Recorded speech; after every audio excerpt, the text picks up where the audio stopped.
Welcome back to Speaking History, friends. In this second episode of the True History series, we'll dive deep into one of the most critical turning points in history, the period leading up to the War of Independence in America.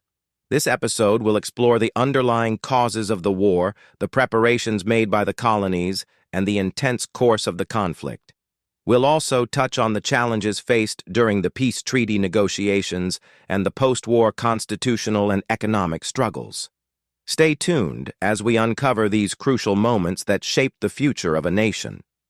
On March 1, 2019, Andrés Manuel López Obrador, Mexico's newly inaugurated president, made a bold move. He announced he had sent letters to Pope Francis and King Felipe VI of Spain, demanding an apology for Spain's 500-year-old invasion of Mexico. Obrador, the country's first left-wing president in 70 years, ran on promises of reform, fighting corruption, improving health care, and championing the poor. But he also sought to confront his country's painful past, righting wrongs long forgotten. These letters were just the beginning of his attempt to challenge historical injustices. Later that day, Obrador posted a Twitter rant from the ruins of the ancient Mayan city of Comalcalco, where he recounted the violence of the Spanish conquest. "There were massacres," he declared. "The so-called conquest was done with the sword and the cross. They built churches on top of temples." He insisted Spain and the Vatican had a responsibility to seek forgiveness for the human rights violations against indigenous peoples. While the Vatican kept silent, Spain quickly retaliated. The Spanish government issued a statement arguing that the arrival of Spaniards in Mexico 500 years ago couldn't be judged by modern standards, and that the two nations have always understood their shared past constructively. Spanish Foreign Minister Josep Borrell added that it was weird to receive such a request so many centuries later, while making an exaggerated gesture around his head. In Mexico, Obrador faced ridicule. Critics accused him of using this historical gesture as a distraction from his unfulfilled promises. Some even suggested he needed medical evaluation.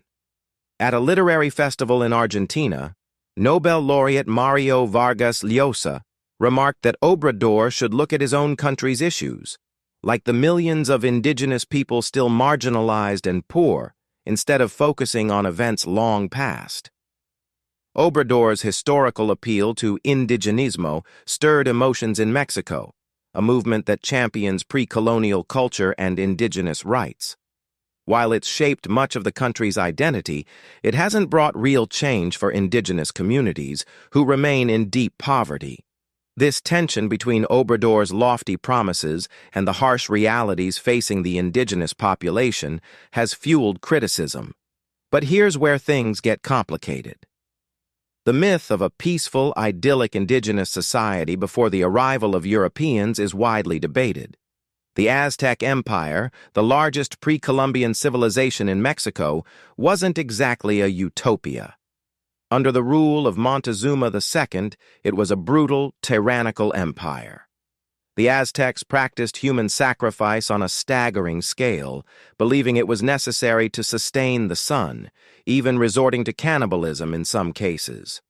The blood-soaked rituals of the Aztecs' Toxcatl festival, where a young man, often a prisoner of war, would be sacrificed in front of a cheering crowd, offer a chilling glimpse into the culture's violent practices.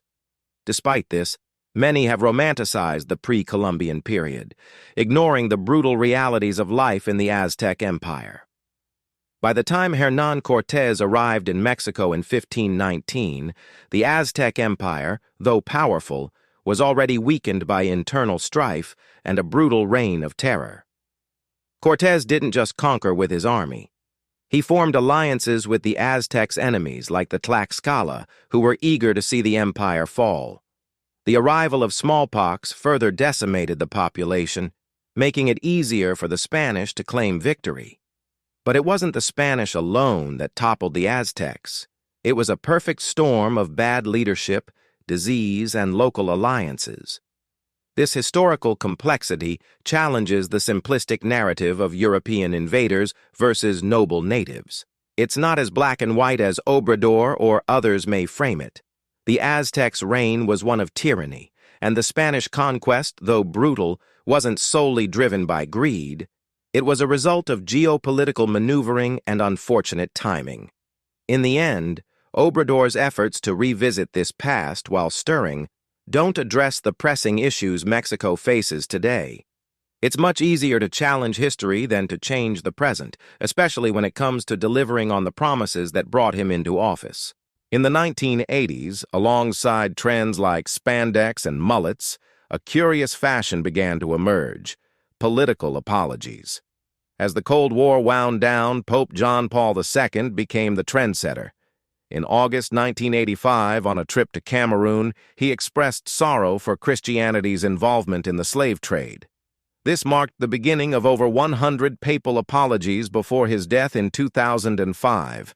At first glance, the apology seemed significant, dominating headlines across the world. However, it was less of an apology and more of a diplomatic move. The Pope, in his exuberant mood, made a vague statement.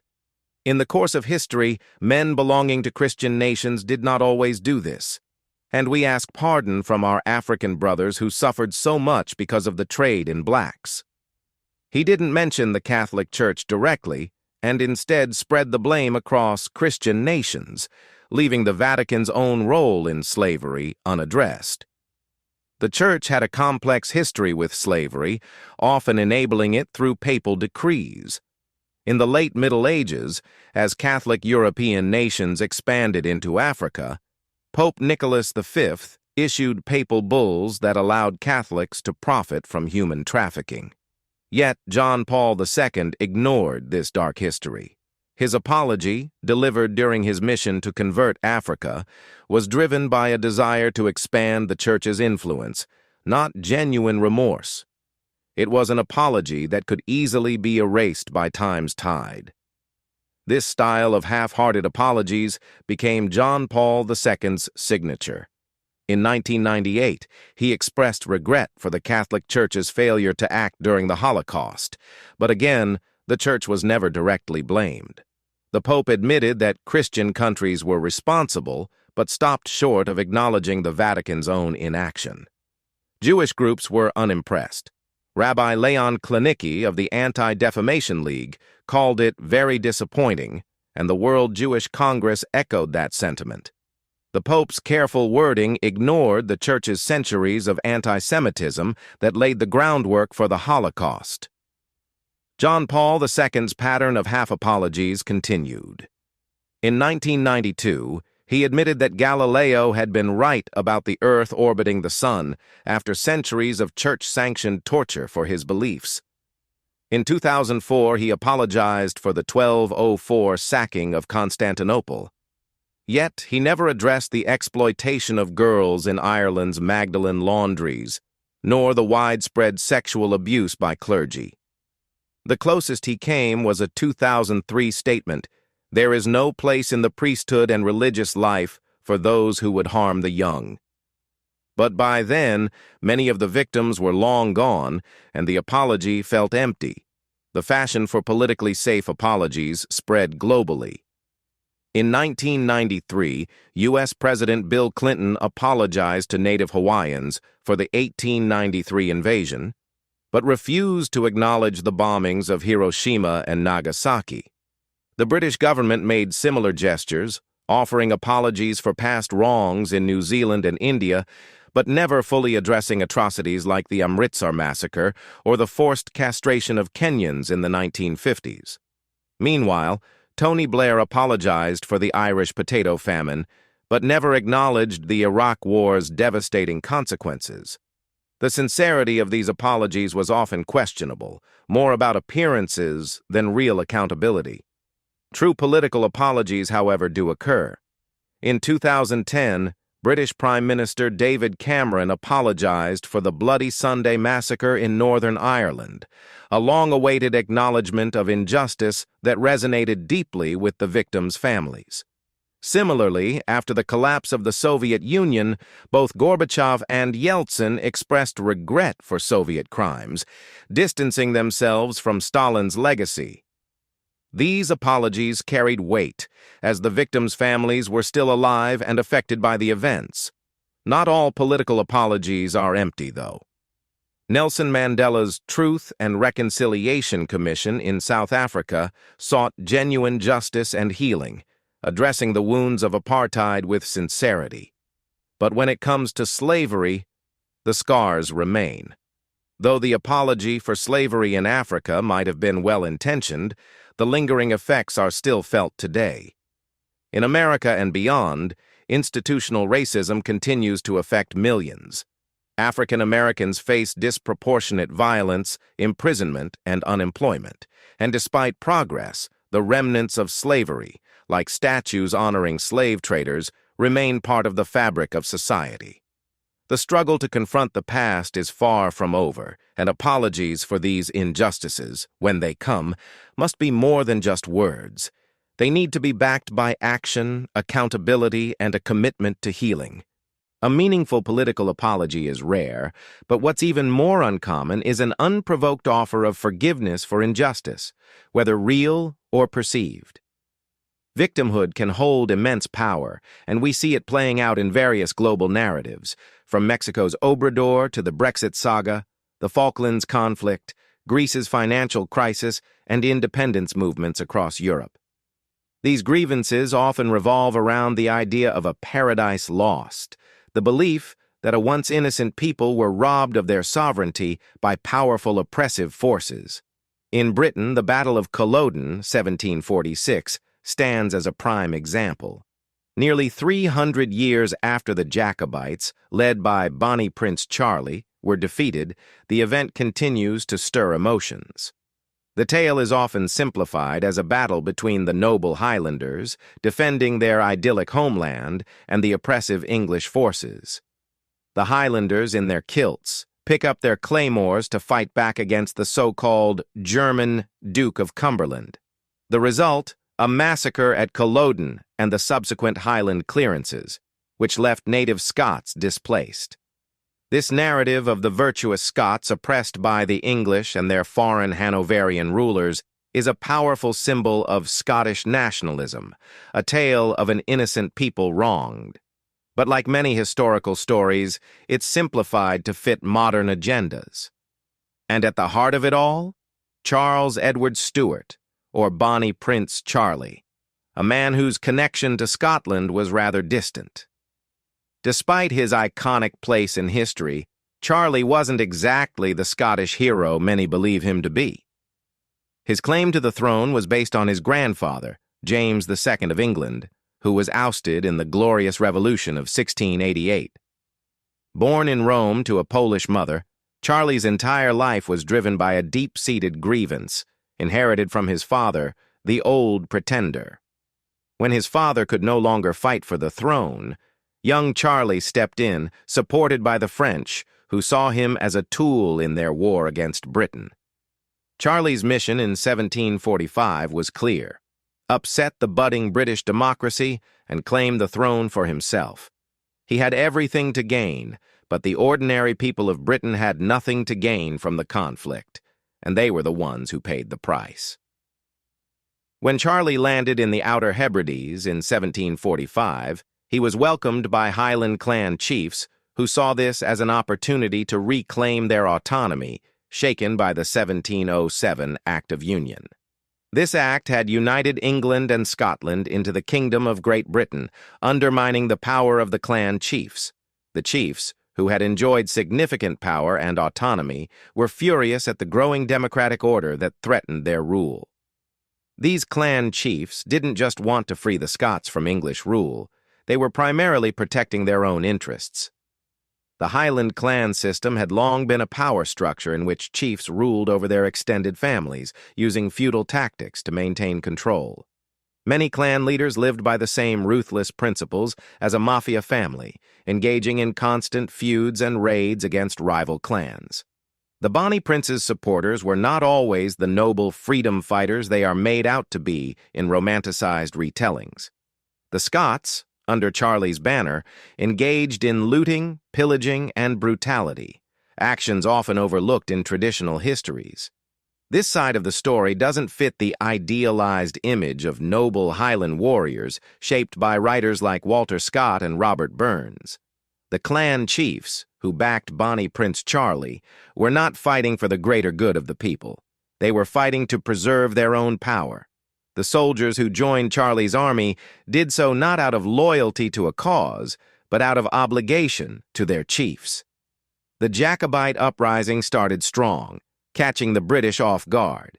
Prince Charles Edward Stuart, or Bonnie Prince Charlie, led his forces eastward, quickly taking Stirling, followed by Edinburgh on September 17th. On September 21st, at the Battle of Prestonpans, his clan army crushed the British government forces in less than 30 minutes. About 1,000 British soldiers were killed or captured, while the Jacobites suffered only 35 to 40 losses. The shocking victory sent London into panic, with rumors of the unstoppable Highland army spreading fear. Seizing the momentum, Charles set his sights on London. Ignoring the concerns of his military advisors, he confidently promised support from English Jacobites and the arrival of 10,000 French troops, convincing his generals to march 8,000 men into England. They captured Carlisle and were welcomed in Manchester, but the promised support never materialized. The French troops failed to arrive, and many Highlanders, having taken their share of loot, deserted. The rebellion was faltering. By December, Charles's commander, Lord George Murray, called a retreat from Derby. The army moved back north, and by April 16, 1746, the stage was set for the Battle of Culloden. Despite the myths, the Jacobite army wasn't just a band of Highlanders. Many were from the socially conservative Scottish lowlands, as well as Irish, French, and even English Jacobites. By Culloden, most were well-trained soldiers carrying muskets, not just clan warriors wielding claymores. Many of them were forced into service by their clan chiefs, much like soldiers in other conflicts. They didn't see themselves as freedom fighters. They were pawns, drafted into a cause they had little say in. The battle at Culloden was bloody, and while it's often portrayed as an English massacre, the truth is more complex. British forces, led by the Duke of Cumberland, hunted down the retreating Jacobites with ruthless efficiency. This earned Cumberland the nickname Butcher. At least a third of the Jacobite army was slaughtered, many executed or shipped to colonies as indentured laborers. In total, the uprising claimed around 4,000 lives, a tragic toll, but small compared to other major conflicts. The popular good versus evil narrative oversimplifies the truth. The British government didn't seek a fight, and most Scots didn't support the rebellion. Had they, thousands would have joined. Blame for the bloodshed falls on Charles Stuart and his aristocratic supporters. After the chaos, Charles fled to France, where he was soon exiled to Italy. His later years were marked by violence, alcoholism, and financial ruin. He died in 1788, forgotten by all who once admired him. Over time, the story of Culloden evolved. The battle was linked to the Highland clearances, but these events were driven more by economic change than revenge. The agricultural revolution reshaped land use, and both the lowlanders and Highlanders suffered. But the idea of English oppression was more appealing to some than accepting the reality of local betrayal by their own leaders. By the late 18th century, Scotland's future seemed clear. The Union brought peace, stability, and prosperity. The Scottish Enlightenment blossomed, with intellectuals and thinkers leading the charge. By 1750, Scotland's literacy rate reached an astounding 75%. The Act of Union allowed Scottish merchants to thrive and marked the beginning of the country's industrial boom. The 19th and early 20th centuries saw Scotland's industries, shipbuilding, textiles, banking, flourish within Britain's growing empire. The Union helped Scotland become part of a global powerhouse. However, by the 1970s, economic decline sparked a rise in nationalism. The SNP gained ground, especially after the unpopular poll tax and industrial decline in Scotland. Many felt Westminster wasn't addressing their needs. This frustration fueled the demand for independence. By 1996, the SNP had become a dominant political force, and the legacy of Culloden was revived for political gain. Activists, protesting the British government's neglect, claimed the anniversary of Culloden as a symbol of Scottish suffering. But in doing so, they stoked old grievances, even misrepresenting history to serve modern causes. As history is often shaped by those in power, the political narrative around Culloden and the Scottish independence movement grew. Leaders like Alex Salmond used the past to rally support for their cause. But as always, the real people, the ordinary Scots, were caught in the middle, manipulated by the powerful for their own ends. It's easy to fall into the trap of historical myths, but if we look closely, we see that political conflicts often mask deeper, more complex truths. Whether on the battlefield or in the modern political arena, those who benefit from stirring up division rarely offer peace or understanding. It's a cycle that continues throughout history. Thank you for watching. If you enjoyed this episode, don't forget to like, share, and subscribe for more captivating historical insights. We'd love to hear your thoughts and feedback. Drop a comment below.